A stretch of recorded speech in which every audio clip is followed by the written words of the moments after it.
An-Nabawiyah wa Tarikh, Sirah Nabawiyah dan Tarikh. La raiba anna sirata Sayyidina Muhammadin sallallahu alaihi wasallam, tidak ada keraguan sungguhnya sirah Sayyidina Muhammad sallallahu alaihi wasallam ikutu syakil ar-raqizat al-asasiyata li harakatit tarikh al-azim,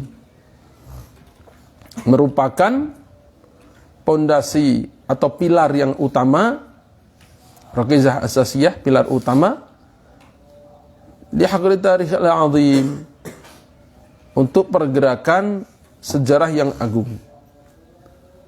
Alladzi ya'tazzu bihil muslimun, yang dengannya lah menjadi mulia sebuah umat Islam, ala ikhtilafi lughatihim wa aqtarihim, dengan perbedaan bahasa mereka dan kawasan atau daerah mereka. Sejarah panjang umat Islam, baik itu kemenangan-kemenangan di perang salib, kemenangan-kemenangan di Persia, Romawi dan sebagainya. Jazakumullah. Itu semua mulainya adalah dari sejarah siapa? Nabi kita sallallahu alaihi wasallam, mulainya dari situ. Ibaratnya sebuah pohon yang kemudian ada bunganya, ada buahnya. Itu semua mulainya adalah dari benih. Pohon yang begitu besar, bunga yang begitu banyak, buah yang begitu wangi, bau yang begitu manis misalnya. Itu semua nggak akan ada tanpa benih yang ditanam. Maka begitu pula perjuangan, pergerakan umat Islam yang mulia di mana-mana, yang menjadi mercusuar, menjadi simbol kebaikan di mana-mana, itu semua mulai setelah adanya siapa? Sayyidina Rasulullah sallallahu alaihi wasallam. Wantilaqan min hadhihi sirah, dan berangkat dari sirah ini, dawwanal muslimun at-tarikh. Dawwana kalau bahasa umum menyusun, kalau bahasa di kampus mengodifikasi. Sama aja sebenarnya, cuman biar agak gaya sedikit gitu. Umat Islam memulai kodifikasi at-tarikh. Dzalika anna awwala ma dawwanahul katibun al-muslimun. Hal itu karena yang pertama kali dikodifikasi oleh para penulis muslim min waqa'id tarikh, dari fakta-fakta sejarah, wa ahdathihi, dan kejadian-kejadiannya, huwa ahdatsus sirah an-nabawiyah, itu adalah peristiwa atau kejadian ya Allah, tisu di rumah. Itu adalah kejadian-kejadian sirah nabawiyah, sirah Nabi sallallahu alaihi wasallam. Summa tala dzalika, kemudian mengikuti hal itu, setelah itu baru apa? Tadwinul ahdats, kodifikasi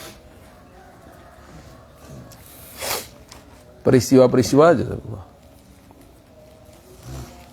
kejadian-kejadian allati tasalsalat, yang datang beruntun, ala ithriha atau ala athariha ila yaumina hadza, ala athariha atau ala ithriha, setelahnya sampai hari ini. Jadi tetap mulainya semua peristiwa-peristiwa dalam sejarah Islam tadi, misalnya ada Turki Utsmani, ada Abbasiyah, ada Umayyah, ada kemajuan-kemajuan dalam pendidikan, Az-Zaitunah misalnya di mana? Di Tunis, atau Al-Azhar kerajaan dan sebagainya, itu semua mulainya dari sirah Rasulullah sallallahu alaihi wasallam. Subuh berjamaah enggak subuh? Makanya yang enggak bisa tidak, mulainya ya dari yang pertama, sejarah kehidupan Rasulullah SAW.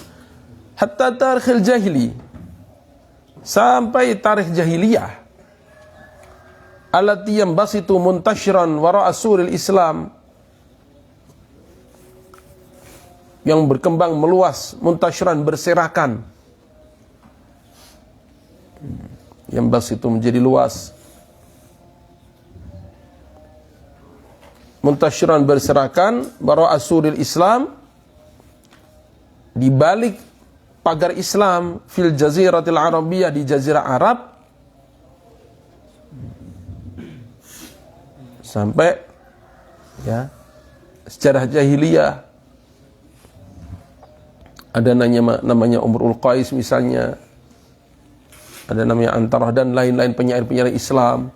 Kemudian kerajaan-kerajaan Islam, kerajaan-kerajaan jahiliyah yang lama di Yaman, kemudian di Ethiopia, di Persia dan sebagainya. Itu zaman jahiliyah semua. Nah, itu semua innama wa'ahul muslimun min al-arab wa ghairihim.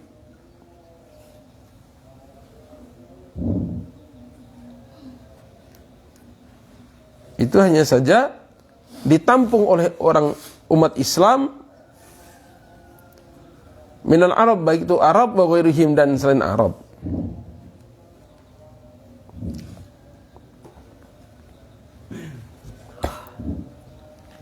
Ya. Jadi yang mengumpulkan, menulis bukan hanya sejarah hidup Nabi, sejarah orang-orang jahiliyah sekalipun yang mulai menulis ya umat Islam. Yang mulai menuliskan lagi, dikumpulkan lagi cerita-cerita itu ya umat Islam. Selain umat Islam ada nggak? Ada. Cuman yang tersusun kemudian betul-betul dengan metode yang baik itu umat Islam. Sehingga kejadian-kejadian tarikh zaman dahulu sebelum Islam juga yang diriwayatkan orang non-muslim disebut Israiliyat. Makanya sebab kadang-kadang tumpang tindih, campur aduk antara yang benar dengan yang nggak benar, yang asli dengan yang palsu, susah disaring. Tapi kalau yang ditulisnya oleh umat Islam, luar biasa, bisa diteliti lagi.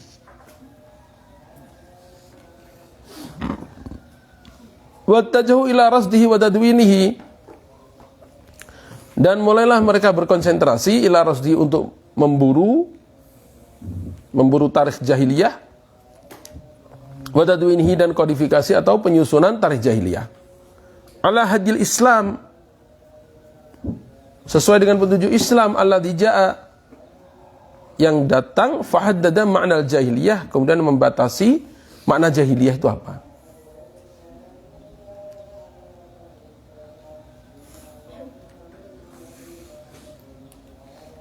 Wa ala dhail ma'lamah at-tarikhiyah al-kubra, dan atas cahaya ma'lamah at-tarikhiyah itu, kalau bahasa orang yang agak gaya itu, parameter historis. Ngerti nggak? Abi juga nggak ngerti. Ma'lamah tarikhiyah, parameter historis. Bahasa mudahnya, ukuran-ukuran atau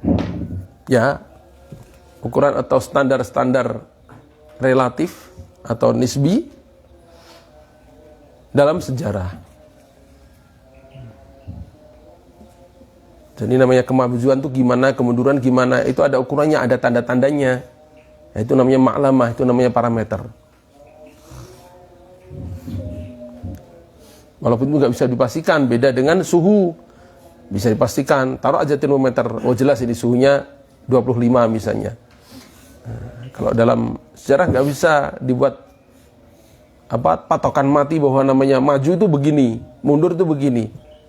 Nggak bisa langsung paten begitu. Itu namanya parameter.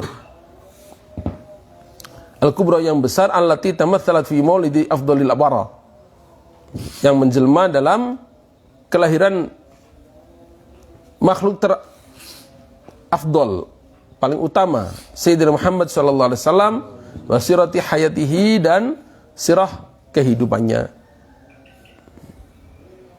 Nah, jadi dari lahirnya Nabi sallallahu alaihi wasallam ke depan sampai ke zaman kita, itu udah jelas bahwa benihnya adalah kehidupan Sayyidina Muhammad sallallahu alaihi wasallam.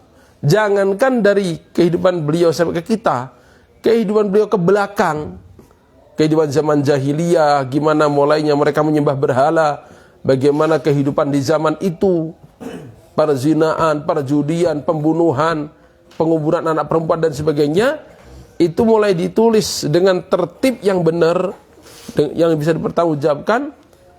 Itu hanya dimulai oleh umat Islam setelah lahirnya Rasulullah sallallahu alaihi wasallam. Sebelum itu nggak ada. Sejarah jahiliyah dibukukan itu nggak ada. Dikodifikasi itu nggak ada. Dihafalkan, diceritakan dari mulut ke mulut aja. Sehingga orang luar nggak tahu. Taunya kan sekarang, setelah apa? Setelah umat Islam muncul. Idzan, dengan demikian fasiratun nabawiyatu, maka sirah nabawiyah tusyakkilul mihwar alladhi taduru halahu harakatut tadwin.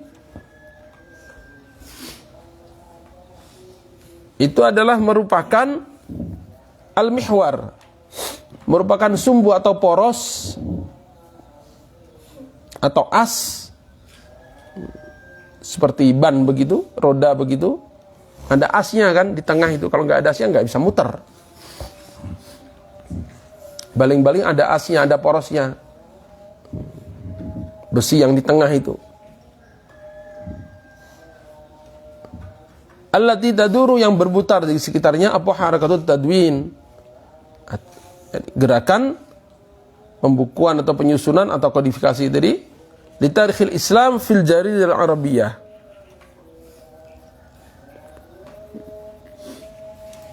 Yani tarikh Islam dalam di Jazirah Arab. Di semua tulisan-tulisan tentang tarikh Abbasiyah, Umayyah, Andalus dan sebagainya, itu poros utamanya adalah sirah nabawiyah. Bal hiyal amil alladhi athara fi ahdathil Jazirah Arabiyah awalan.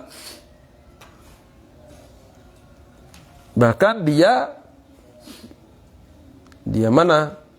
Sirah nabawiyah hiyal amil, dia adalah faktor alladzi athara, yang memberikan pengaruh fi ahdatsil jaziratil arabiyyah awalan,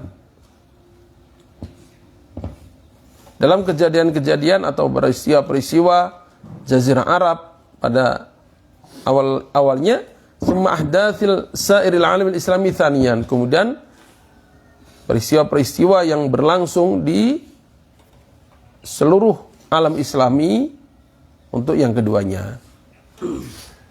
Ya, maksudnya Yathrib yang kemudian berubah menjadi Madinah, kemudian peperangan-peperangan, lalu masuknya Islam, lalu berubahnya kehidupan di Arab, lalu menyebar sampai ke Mesir, sampai ke Maroko, sampai ke Eropa, sampai ke Afrika, sampai ke Indonesia.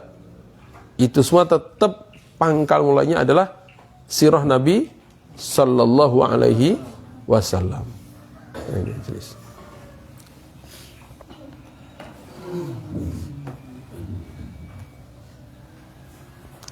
Walaqad imtalaka fannur riwayah, betul-betul telah menguasai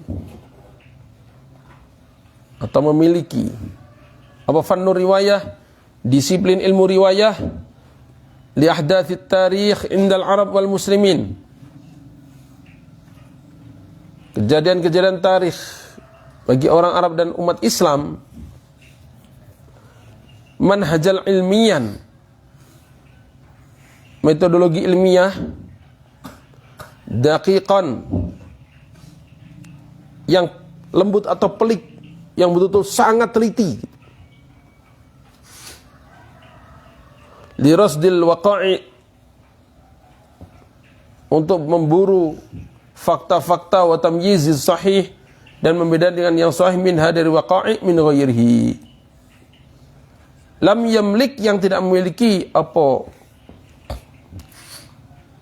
mithlahu, yang semacam manhaj ilmi tadi, apa ghairuhum, selain umat Islam. Maksudnya gimana? Hanya dalam sirah kita, sirah umat Islam inilah ada metode, ada cara-cara ilmiah yang bisa dipertanggungjawabkan, yang bisa diteliti ulang, sehingga dengan penelitian ulang itu bisa dinilai kejadian yang ditulis ini palsu atau asli. Kalau sejarah yang lain nggak bisa. Contoh misalnya ini, Sirah Nabawiyah, Perang Badar. Ya, Perang Badar terjadinya tahun berapa? 2 Hijriah. Berarti sudah 1400 berapa? 41 tahun yang lalu, ya. Ya, 1441 tahun yang lalu. Yang ikut berapa orang umat Islam? 313. Misalnya ada yang membuat tulisan, umat Islam didukung oleh 5.000 pasukan, misalnya begitu. Oh, itu mudah sekali untuk dilemahkan, untuk ditemukan kepalsuannya. Kenapa? Dari mana taunya? Dari sanadnya, dari riwayatnya, riwayat siapa ini? Kalau yang 313 ini, yang meriwayatkan banyaknya bukan main. Di tarikh Imam Bukhari, Imam Bukhari menulis, saya dengar ini dari ini, dari ini, dari ini, dari ini, dari yang menyaksikan langsung. Nanti Imam Muslim dari ini, dari ini, dari ini, dari yang menyaksikan langsung. Dan orang yang menyampaikan ini tertulis semua nama, sejarah hidupnya masing-masing gitu. Jadi begitu. Misalnya Imam Bukhari dari Imam Qanabi misalnya. Qanabi itu siapa? Ada sejarah hidup Imam Qanabi. Nah ini dari situ Allah bin Mubarak, Allah bin Mubarak siapa? Ada semuanya. Dari Az-Zuhri misalnya, Az-Zuhri ini siapa? Ada riwayatnya. Itu padahal sudah 1000 berapa? 441 tahun yang lalu. Masih bisa diteliti. Sekarang sebaliknya. Tahun 1945. Berarti berapa tahun yang lalu itu?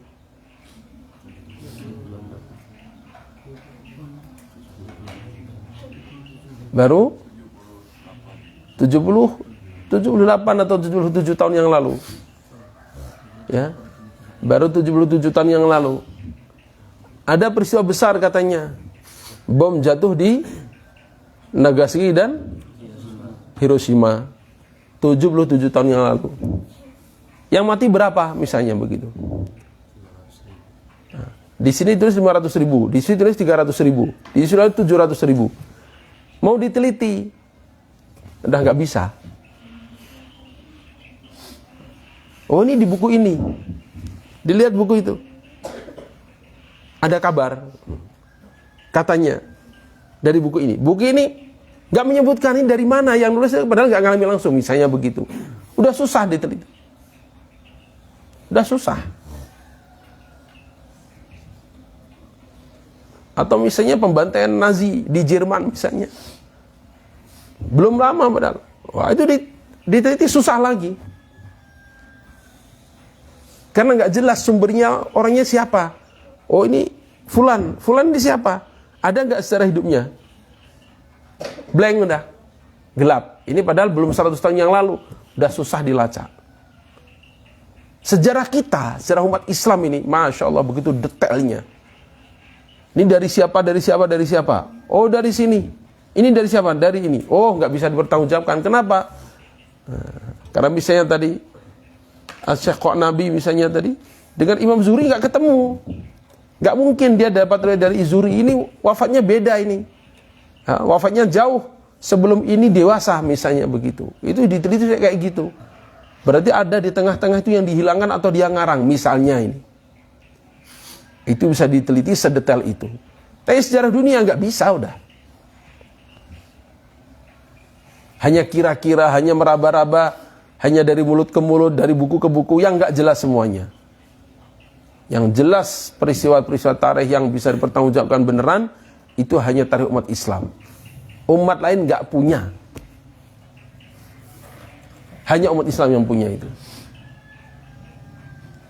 Atau misalnya lah, nggak usah jauh-jauh, di tempat kita aja. Kerajaan Pajajaran misalnya. Dulu mulainya gimana? Oh, dalam babat tanah Sunda begini-begini nih. Yang nulis siapa tanah Sunda? Fulan. Dia ketemu nggak dengan pendiri Pajajaran? Yang enggak, ini baru zaman kemarin. Dia dari siapa? Yang nggak jelas sudah. Hanya itu konon kabarnya, dari mulut ke mulut diceritakan bahwa Syahdan konon, cuma gitu doang. Gak tahu konon itu dari siapa, Syahdan itu siapa yang mulai menceritakan. Kabarnya itu mulai dari, udah gak jelas semuanya. Belum ribuan tahun itu padahal. Tapi sejarah umat Islam, Masya Allah, sudah 1000 tahun lebih, bisa dicek, bisa dibedakan mana yang benar, mana yang salah. Mana yang bisa dipegang, mana yang enggak. Mana yang bisa dipercaya, mana yang enggak bisa dipercaya. Itu dahsyatnya.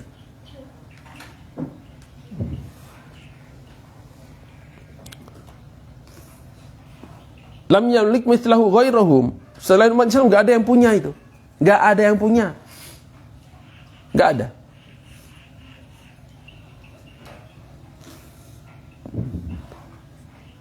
Peristiwa Jalut dan Tolut misalnya.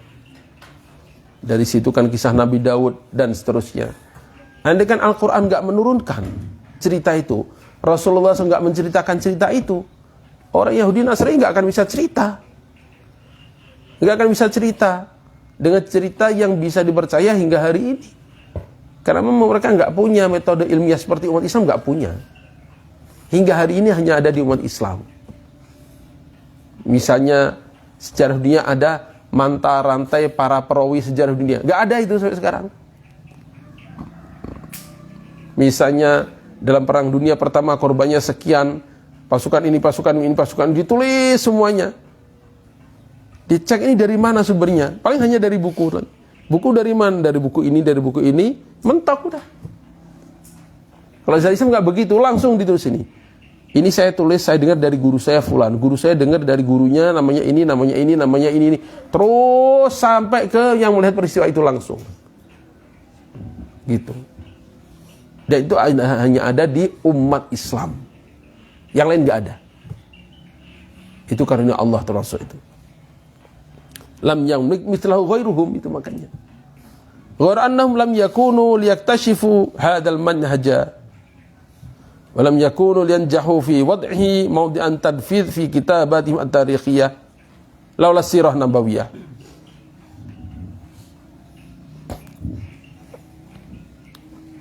Ghairu annahum, hanya saja sungguhnya mereka ghairu muslimin, lam yakunu liyaktashifu, tidaklah mereka mau meneliti atau menyelidiki hadzal manhaja, metode seperti ini. Walam yakunu, dan tidaklah sama sekali tidaklah mereka lian jahu berhasil fi wad'ihi, untuk meletakkan manhaj ilmi tadi, mawdi' tanfidh, dalam posisi aplikatif, posisi yang bisa diterapkan maksudnya, fi kitabatihim tarikhiyah, dalam penulisan tarikh mereka, enggak bisa. Andaikan mereka umat Nasrani, umat Yahudi, atau para peneliti sejarah di Leiden di mana-mana itu mau menyontoh cara kita, lalu menyusun para penutur, para penyampai sejarah dunia yang sedang mereka tulis, enggak akan mampu lagi. Karena mentok ujungnya, nggak jelas. Ya tadi misalnya, sumber utamanya dari mana buku ini? Dari buku ini, terakhir babat tanah Sunda, misalnya begitu. Atau babat tanah Jawa, misalnya begitu. Ditulis oleh Kanjeng Raden ini. Di situ dia hanya menyebutkan Syahdan yang kami dengar. Rawinya siapa lagi? Udah, buntu. Makanya nggak bisa diterapkan, mau ditiru udah nggak bisa lagi, mentok. Dah. Laula sanabiyyu allati wajadu anfusahum amama daruriyat diniyah. Andaikan bukan. Ini muslimun, ini bukan baru muslimun. Dikembalikan rujuknya ke muslimun. Dan muslimun pun tidak akan mampu juga menerapkan kaidah tadi laula sirah nabawiyah. Seandainya tidak ada sirah nabawiyah, mereka juga nggak akan mampu, nggak akan bisa untuk memakai metode itu. Allati wajadu anfusahum amama daruriyatin diniyah, yang mereka dapati diri mereka berhadapan dengan kepentingan agama. Andai bukan karena keagungan sirah nabawiyah, umat Islam pun juga nggak bisa memakai metode ini tadi. Tahmilum ala tadwiniha tadwinan sahihan, yang mendorong mereka untuk menyusunnya dengan penyusunan yang benar, ala nahwin la yashubuhu wahmun, ala nahwin la yashubuha wahmun, dengan cara yang tidak dicampuri oleh waham.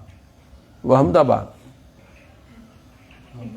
Waham itu kalau diterangkan zon yang lemah tapi panjang, itu bahasa sekarangnya ilusi.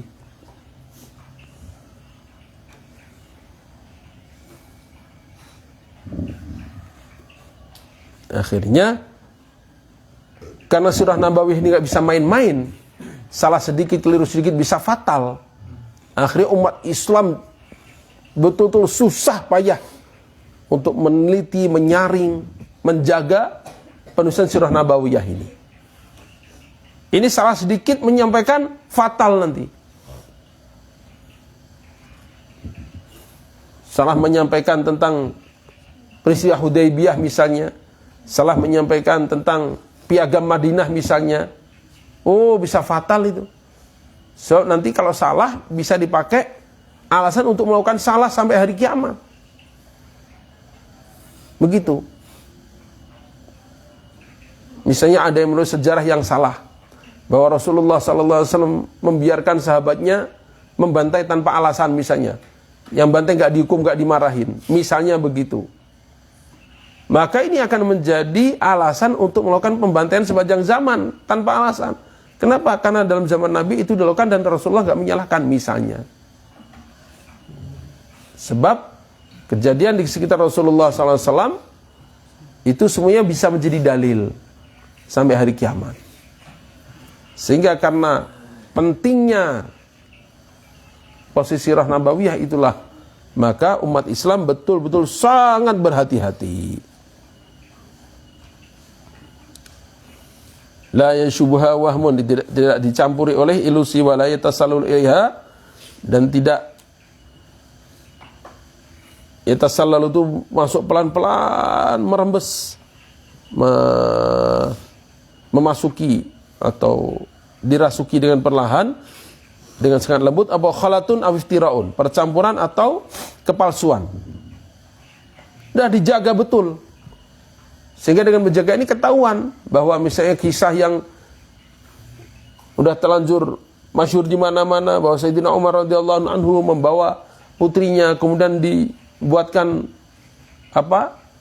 liang untuk menggembur, kemudian putrinya ini sampai membantu bersihkan janggutnya lalu dikuburkan dengan kekejaman. Ternyata cerita palsu. Dari mana? Diteliti dari metode ilmiah tadi. Ini dari mana ini mulainya menyebar cerita ini? Dari kitabnya Abbas Mahmud Al-Aqad misalnya. Abbas Mahmud Al-Aqad dibuka lagi kitabnya, di mana dia tuliskan ternyata kami dengar-dengar walaupun saya ragu dengan kisah ini. Nah cuma segitu ternyata. Udah palsuin, nggak jelas sumbernya, nggak bisa dipakai. Tapi kan terkenal tuh nggak berarti benar. Karena yang membuat terkenal nggak teliti. Akhirnya di mimbar di mihrab disampaikan kerasnya hati Sayyidina Umar sebelum masuk Islam, sampai putrinya dikubur hidup-hidup tanpa kasihan. Udah terlanjur menyebar tanpa penelitian, diteliti ternyata palsu. Misalnya itu. Dzalika li'annahum alimu anna sirata sidina Rasulullah sallallahu alaihi wasallam wa sunnatahu Karena sungguhnya umat Islam tahu, sungguhnya sirah Nabi sallallahu alaihi wasallam dan sunnahnya, huma keduanya adalah al-miftahul awal, kunci yang pertama li fahmi kitabillah, untuk memahami kitabullah. Summa huma an-namudhaju al-asma, itu adalah teladan yang paling tinggi li kaifiyati tatbiqihi wal amali bihi, bagaimana cara mengamal, mempraktekannya dan mengamalkannya. Nya kemana? Kitabullah.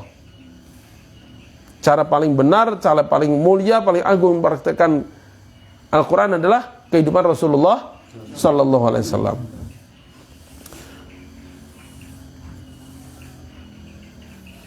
Jam berapa itu?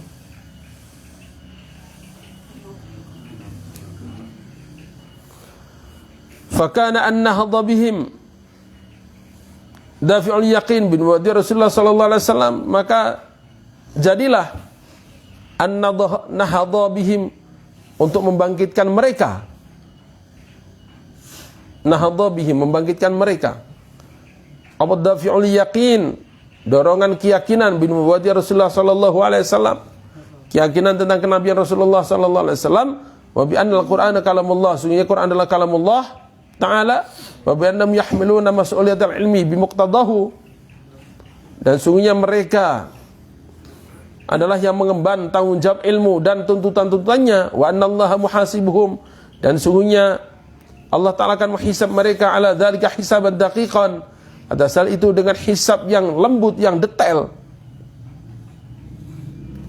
Nahdha bihimul yaqinu bikulli dzalika, membangkitkan mereka apa yakin, keyakinan bikulli dzalika, itu semua membangkitkan untuk apa? Membangkitkan ila tahammuli aqsal jahdi, aqsal juhdi, membangkitkan mereka untuk tahammuli, untuk menanggung atau mengemban aqsal jahdi, susah payah yang paling keras, paling ujung, paling keras, qaswah,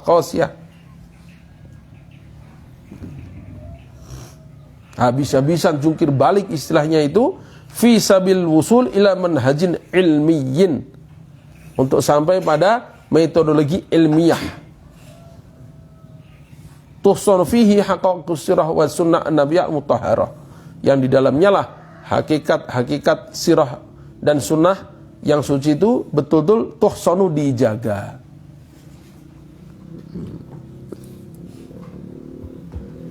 Maksudnya, ringkasnya, andaikan bukan karena keyakinan, kewajiban untuk menjaga kemurnian sirah nabawiyah itu betul-betul tertanam, ya umat Islam gak akan terdorong sampai sedetail ini meneliti dan menjaga sirah nabawiyah dan sirah yang lainnya. Tapi karena sirah nabawiyah ini betul-betul pangkal dari semua sirah, bahkan dari situ hukum, dari situ praktek Al-Quran, maka betul-betul dijaga seteliti mungkin. Idris, wa innama aqsudu bil manhajil ilmiyyi, dan sungguhnya yang saya maksud saya tentang metodologi ilmiah itu adalah apa?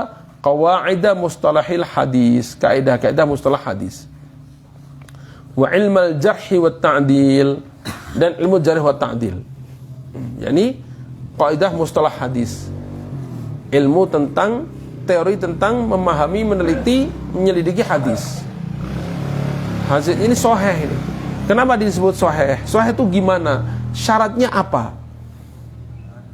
Harus dilihatkan oleh orang yang bagaimana? Nah, itu namanya mustalah hadis. Hadis dirayah, hadis riwayat. Hadis riwayat ya kita bacakan kitab Riyadhus Shalihin, kita bacakan Bulughul Maram, nah, itu riwayat. Kalau mustalah untuk meneliti, nah, ini apa ini hukumnya? Apa derajatnya ini? Sahih, hasan, dhaif, palsu, atau enggak gimana? Nah, itu ilmunya namanya mustalah hadis. Wa ilmul jarh wa ta'dil, ilmu untuk meneliti para rijalul hadis, para periwayat atau para perawi hadis itu. Ini oleh siapa riwayatnya? Oleh Tha'labi. Tha'labi itu gimana orangnya? Ah, diteliti. Ini oleh Amr bin Syu'aib, misalnya Amr bin Syu'aib itu gimana? Al-Tha'labi itu gimana? Al-Kalabi itu gimana? Oh, itu satu kitab khusus membahas tentang itu. Penilaian tentang namanya Al-Tha'labi misalnya. As-Sa'labi menurut imam ini dia agak baik. Menurut imam ini dia kadang mencampurkan. Menurut imam ini dia kadang pelupa. Menurut imam ini orang ini ada bagusnya. Wah, itu penilaian orang dikumpulkan, baik yang mengatakan ini positif ataupun negatif. Dikumpulin di situ, itu namanya ilmu jarh wa ta'dil. Untuk menetapkan orang ini nih riwayatnya bisa diterima enggak. Di situ nanti ditulis bahwa orang ini pernah jatuh misalnya, akhirnya otaknya berubah, misalnya begitu. Maka orang yang berguru pada dia setelah jatuhnya riwayatnya enggak bisa diterima, karena setelah itu dia agak pelupa. Oh, itu sampai kayak gitu coba. Orang ini pernah ditimpa kecelakaan, maka setelah kecelakaan itu kadang-kadang hadisnya campur aduk. Misalnya begitu. Sampai seteliti itu. Orang ini pada tahun sekian dia mendapatkan kumpulan kitab dari ahli kitab. Maka peristiwa tentang sejarah yang dia sampaikan setelah tahun ini perlu dipertanyakan, karena sudah kecampuran dengan cerita ahli kitab, misalnya begitu. Itu jarh wa ta'dil. Itu detail banget tiap-tiap orang itu. Dan kalau nggak ketahuan, ya aja rajulun majhul. Ini orang nggak jelas. Maka riwayatnya perlu dipertanyakan. Nah, itu detail teliti begitu. Faminal ma'lum, sudah dimaklumi, anna dzalika innama wujida awalan li khidmati sunnah al-mutahharah. Itu semua pada awalnya adalah diwujudkan untuk khidmah sunnah mutahharah, sunnah yang disucikan, allati la budda an takuna sirah nabawiyah al-amah qa'idatan laha. Yang mau tidak mau, sirah nabawiyah secara umum adalah kaidah baginya juga. Tsumma innahu asbaha ba'da dzalika manhajan li khidmat tarikh umuman. Kemudian setelah itu jadilah ia manhaj tadi, metode tadi menjadi satu metode untuk berkhidmat pada tarikh secara umum. Jadi asalnya kaidah ini tadi untuk meneliti, untuk menjaga hadis, untuk menjaga sirah nabawiyah, kemudian untuk meneliti tentang sejarah setelah itu. Bani Abbasiyah, Bani Umayyah, Andalus dan sebagainya. Mizanan dan sebagai timbangan ditamyizi haqaiqihi, untuk membedakan hakikat-hakikatnya anil abatil, dari yang batil-batil, allati qad ta'allaqa bihi, yang terkadang ada hubungan dengannya. Yang terkadang ya namanya cerita manusia, ya. Cerita kita zaman sekarang aja, kemudian ada kecelakaan di perempatan. Lihat nggak? Lihat gimana? Dahsyat, saya patah kakinya. Tanya yang lain, lihat peristiwa. Wah, ngeri itu. Kakinya patah. Oh enggak, bukan kakinya yang patah, kepalanya bocor. Tanya orang lain lagi, dengar nggak? Oh iya, tetangga saya lihat. Apa katanya? Matanya copot misalnya gitu. Loh, itu peristiwa yang deket aja, yang cerita 3 orang beda semua. Padahal peristiwa baru 2 hari yang lalu. Apalagi peristiwa udah ratusan tahun. Maka dengan adanya kaidah-kaidah ini bisa disaring ceritanya. Wallahu a'lam. Nah, yang enggak tahajud, yang enggak bangun tahajud, kum.